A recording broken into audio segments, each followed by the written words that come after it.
Selamat datang kembali di Ruang Dosen. Senang sekali rasanya Anda bisa hadir di sesi pembelajaran kita hari ini.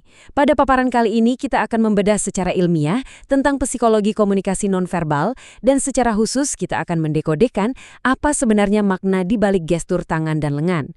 Sebagai pembelajar yang kritis, Anda pasti menyadari bahwa kata-kata yang kita ucapkan itu secara evolusioner adalah penemuan yang tergolong baru.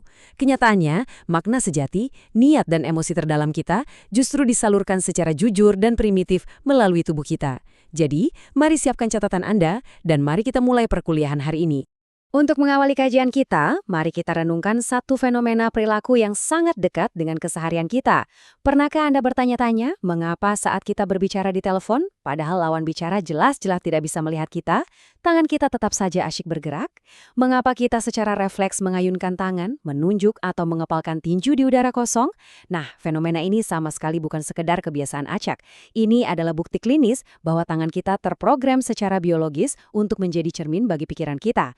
Tangan kita bergerak karena mereka pada dasarnya sedang berbicara, menggunakan bahasa neurobiologis yang persis sama dengan pita suara kita. Hal ini membawa kita pada dasar anatomi dari gestur tubuh. Berdasarkan kajian dari pakar komunikasi nonverbal, Joe Navarro, ada korelasi langsung di dalam arsitektur otak kita. Coba bayangkan ini, area Broca, yaitu pusat pemrosesan bahasa di otak Anda, letaknya berdampingan langsung dengan korteks motorik yang mengontrol gerakan tangan. Jadi ketika aktivitas saraf melonjak saat Anda merangkai kata, sinyal tersebut secara harfiah meluber ke korteks motorik. Dan yang paling penting, gerakan ini dikemudikan langsung oleh sistem limbik, yaitu pusat kelangsungan hidup dan emosi di otak yang bekerja tanpa filter kognitif. Inilah fondasi ilmiah mengapa tangan adalah ekstensi paling jujur dari pikiran kita. Berikut adalah silabus ringkas untuk paparan kita hari ini. Pertama, kita akan melihat korelasi otak dan gestur. Kedua, analisis posisi telapak tangan. Ketiga, kita akan membedah gestur the steeple. Keempat, perilaku menenangkan diri atau respon stres. Dan kelima, tentu saja aplikasi praktisnya. Mari kita masuk ke bagian pertama, korelasi otak dan gestur. Anda tentu tahu, sejak kecil kita sudah dikondisikan secara sosial untuk mengatur ekspresi wajah. Kita diajarkan untuk tetap tersenyum meskipun sedang sedih, atau memasang wajah tenang saat sebenarnya kita sedang sangat gugup. Ekspresi wajah itu sangat mudah dipasangi topeng. Tapi tangan kita, itu cerita yang sama sekali berbeda. Tangan adalah ekstensi emosional yang jauh lebih tidak tersaring. Sistem limbik kita akan bereaksi secara instingtif terhadap rasa nyaman, ancaman, atau dominasi, dan langsung membocorkan keadaan psikologis tersebut melalui gerakan tangan kecil, jauh sebelum otak sadar kita sempat menyensornya. Itulah mengapa, dalam studi akademis, tangan selalu dianggap sebagai indikator paling jujur dari kondisi mental seseorang. Selanjutnya, di bagian kedua, analisis posisi telapak tangan. Mari kita kontraskan dua posisi dasar ini secara akademis. Posisi pertama adalah palms up atau telapak tangan terbuka menghadap ke atas. Secara evolusi, memperlihatkan telapak tangan yang kosong adalah cara leluhur kita membuktikan bahwa mereka tidak membawa senjata. Hari ini, gestur tersebut secara universal bermakna keterbukaan, kejujuran, dan kerentanan yang bersahabat. Ini adalah instrumen pedagogis yang luar biasa untuk membangun kepercayaan. Sebaliknya, posisi palms down atau telapak menghadap ke bawah mengirimkan sinyal neurologis tentang otoritas dan kendali penuh. Di saat krisis, ini menunjukkan kepemimpinan absolut. Tapi hati-hati, jika digunakan terus-menerus dalam komunikasi sehari-hari, Anda justru akan memproyeksikan aura yang kaku dan otoriter. Lalu, bagaimana implikasinya jika tangan seseorang justru disembunyikan? Secara psikologis, tangan yang tidak terlihat, misalnya disembunyikan di dalam saku baju atau di bawah meja, akan langsung memicu kecurigaan instingtual yang sangat purba di otak kita. Bagian otak yang berfokus pada kelangsungan hidup akan secara otomatis membunyikan alarm dan bertanya, apa yang sedang dia sembunyikan? Apakah itu informasi yang ditahan, niat tersembunyi, atau sekedar menutupi rasa tidak aman? Satu hal yang pasti, tangan yang tersembunyi akan selalu mengikis fondasi kepercayaan dalam sebuah interaksi. Kita lanjutkan ke bagian ketiga. Gestur the steeple. The steeple ini adalah sinyal eksekutif tingkat puncak. Gestur ini merepresentasikan kepercayaan diri yang luar biasa tinggi dan kepastian absolut. Secara fisik, gestur ini dibentuk dengan merapatkan ujung-ujung jari kedua tangan hingga menyerupai kubah atau atap sebuah gereja dengan telapak tangan yang sama sekali tidak saling bersentuhan. Percayalah, dibutuhkan ketenangan sistem saraf yang sangat stabil untuk melakukan ini dengan konsisten. Saat seorang pakar atau pemimpin menampilkan gestur ini, mereka pada dasarnya sedang mendeklarasikan pesan nonverbal yang sangat kuat. Saya menguasai materi ini sepenuhnya, dan saya sangat yakin dengan argumentasi saya. Gestur steeple memang memproyeksikan keyakinan yang tajam dan secara statistik paling sering digunakan oleh para negosiator tingkat tinggi dan cendekiawan. Akan tetapi, sebagai akademisi, saya harus memberikan sebuah peringatan keras di sini. Dinamika nonverbal itu sangat sensitif.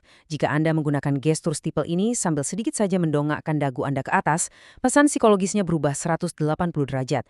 Alih-alih terlihat percaya diri, Anda justru akan ditangkap sebagai sosok yang arogan, sombong, atau bahkan terkesan merendahkan kecerdasan lawan bicara Anda. Ini adalah garis tipis yang harus selalu Anda waspadai. Masuk ke bagian keempat. Perilaku menenangkan diri atau yang kita kenal sebagai pacifying behaviors.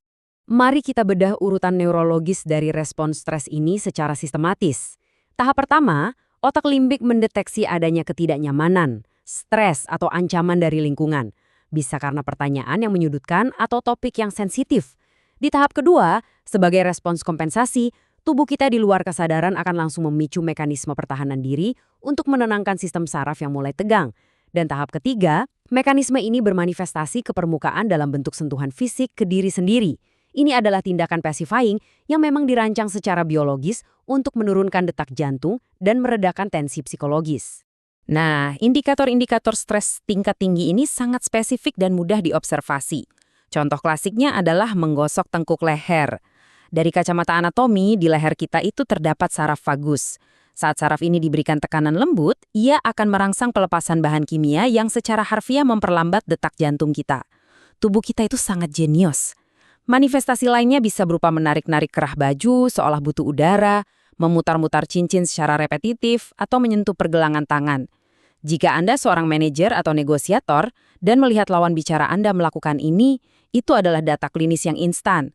Mereka sedang mengalami tekanan kognitif, dan Anda mungkin perlu segera menurunkan tensi percakapan agar diskusi tetap produktif.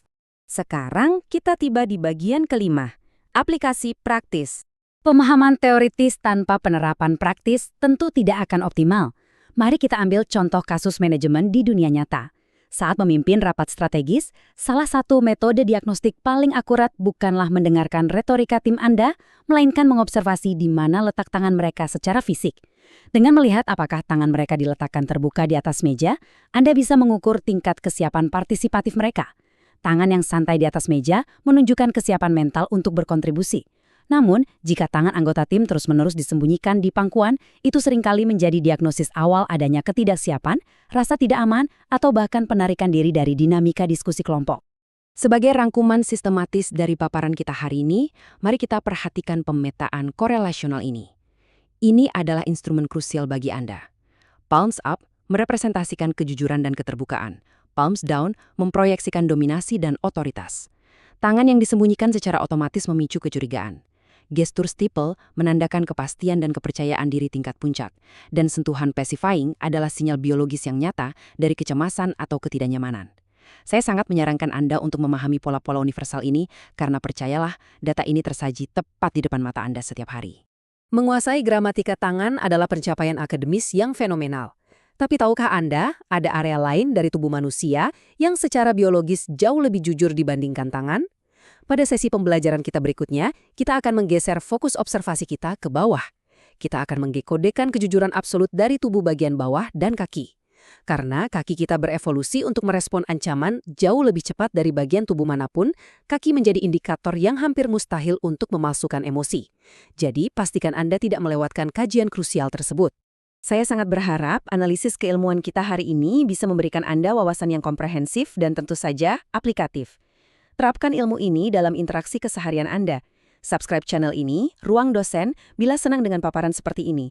Aktifkan lonceng untuk mendapatkan notifikasi bila ada materi terbaru, lalu klik like dan share paparan ini jika dirasa bermanfaat untuk menyebarkan ilmu pengetahuan ke orang lain. Mari terus menjadi pembelajar yang objektif dan observan. Sampai jumpa di perkuliahan kita selanjutnya, dan selamat mempraktekkan.